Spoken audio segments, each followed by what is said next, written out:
Assalamu alaikum warahmatullahi wabarakatuh, Dr. Boss. Today we are working on the project. I am Habgauti, joined today with Great Bassam with ID 222-111-0568 and Iqama number 284. No. Okay. Okay, show him the screen. Yes. I can't flip the camera.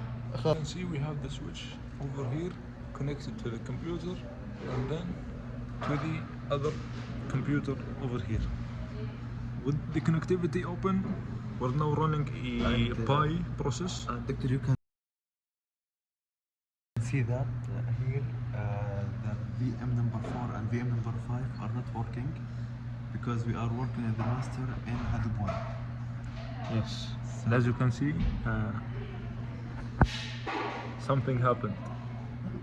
We will have the CPU. Now we are testing a small pipe application just to make sure that everything is working. So as you can see, the map is mapping and the reducing is reducing. And we can check that it's all the VMs are working. Yes. Now we're starting the first instance with 3 maps and 1000 I don't know what. So as you can see, it's starting already. We're starting the job. We'll come back when it's finished. Like we see here, Doctor, we have done about half the project or half the experiment with 10 maps and equal to 1 billion.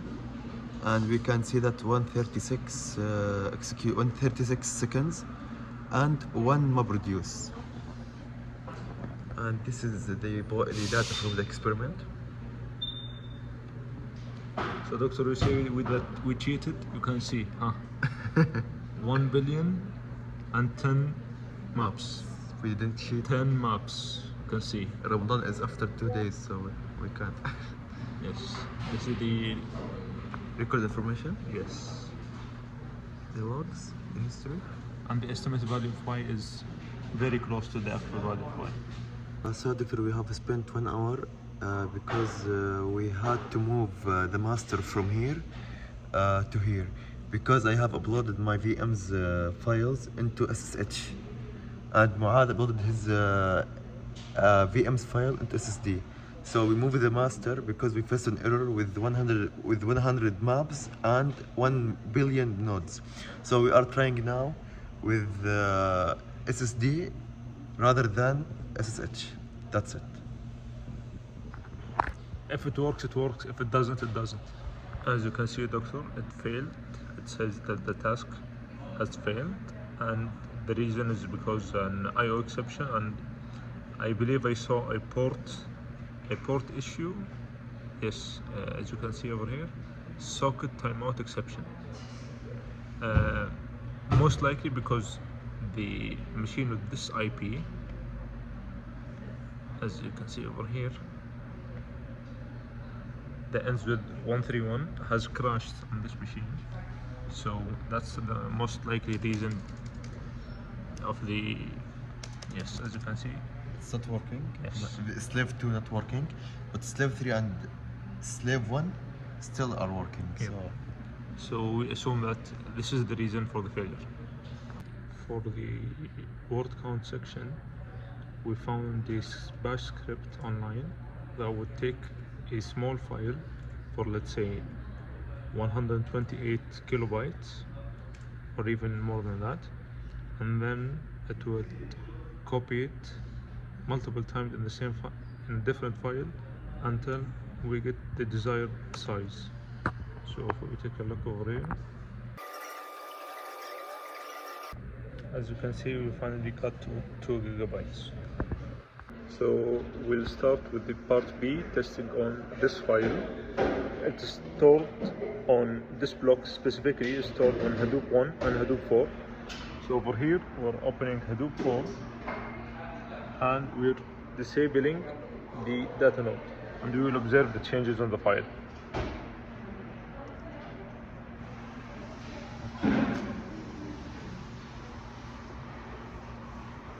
Disabled, type GPS,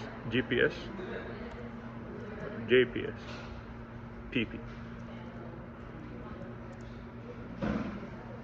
So So as you can see, the data node is no longer there. So we will go back to the GUI, close it, refresh,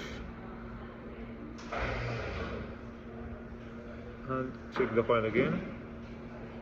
It's still available on Hadoop 1. We'll give it some time and check back again. As can be seen over here, we have disabled all the processes related to the HDFS, including the name manager and data node. As you can see, there is nothing left other than GPS. But if we go here and we update, we can still see that there is no issues at all. And if we go to here and type and look at the admin report, you can see that Hadoop 1 is still being detected. So that must mean that we have built a very robust system. Good job.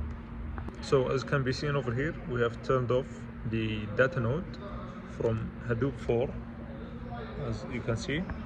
And even though it turned off, if you go back to the master, we can still see that Hadoop 4 is working just fine.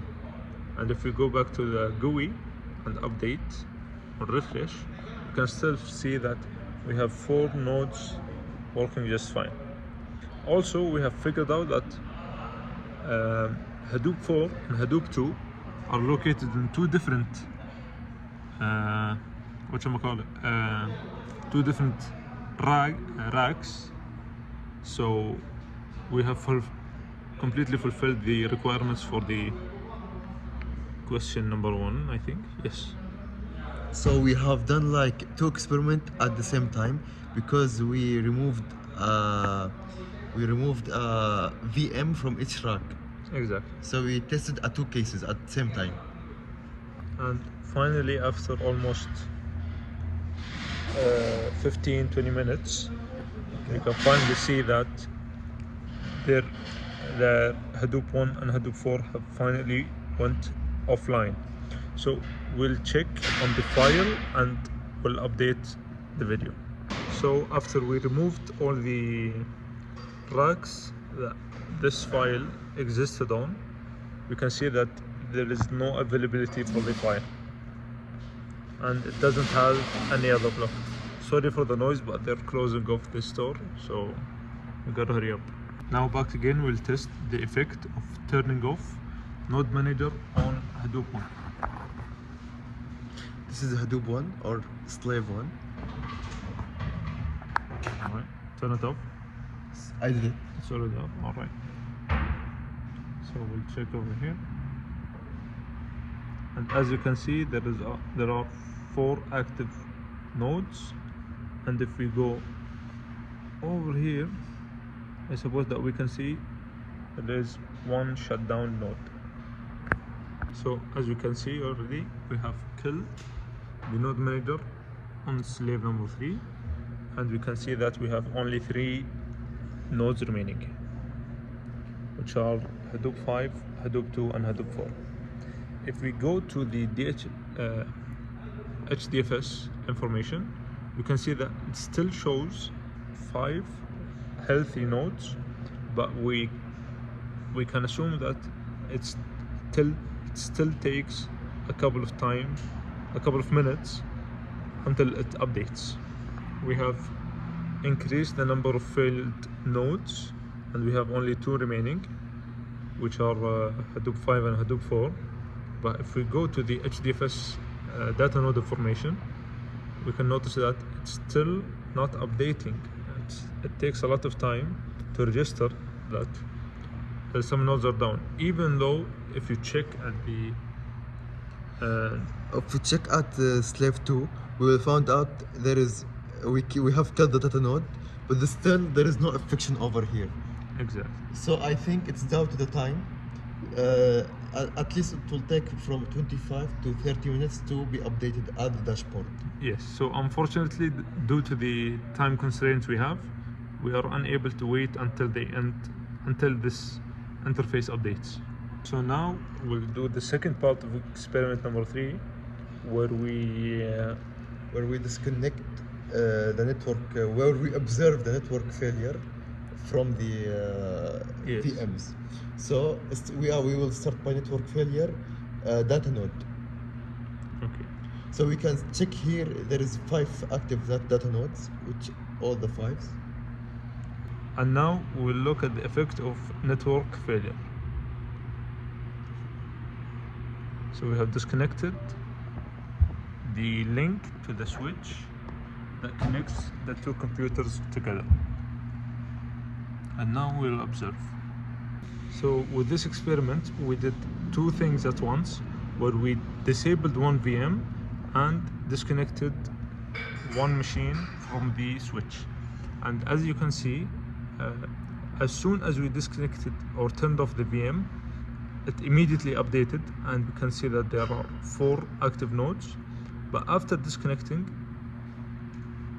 and finally, like fortunately for the video, after 20 minutes of waiting, we can finally see that there are only 2 active nodes remaining after connecting the switch. We've been waiting here for 20 minutes. We thought that we were gonna submit it with it not working, but fortunately it works. So I'll finish the video with a quick conclusion with the result that we got so far, while Ghaith is finishing up the report. So what we noticed is that Hadoop is very poor with CPU intensive tasks like the Pi benchmarking, and we noticed that it took a lot of time to finish, and even with the heavier tasks we couldn't even finish the applications. But for the reading and writing, it proved to be very efficient and very quick, especially with larger files, that they were even quicker than copying directly from the machine to the Hadoop environment. And for the last part with the experiments relating to connectivity, we faced a bit of difficulty, especially when it came to having to wait for the HDFS interface to update. But other than that, everything worked as expected. Whenever we turned off a node, we noticed that it disappeared, and the files contained in it either were assigned to different file, or for in some cases they just spent a couple of minutes where they had no nodes assigned to them. And lastly, when it came to the network connectivity and Hadoop with the network connectivity, we noticed that when we closed a virtual machine, it immediately updated Hadoop and it got information of it. But when we disconnected the network, it took almost 20 minutes until we got any updates, even if we tried to get the administrative report or anything. So it took us a while, but after 20 minutes, we got all the expected results. We could see that when we unplugged the computer from the switch, it was unable to recognize the nodes, and it's still taking a bit of time for it to reconnect. But unfortunately, due to time constraints, we'll be unable to showcase the results for that. Thank you very much, Doctor. And this is the end for our project, and I hope you will enjoy the video if you watch till the end, and I hope you will watch, and you will have fun. Thank you very much. Thank you, Doctor. Thank you.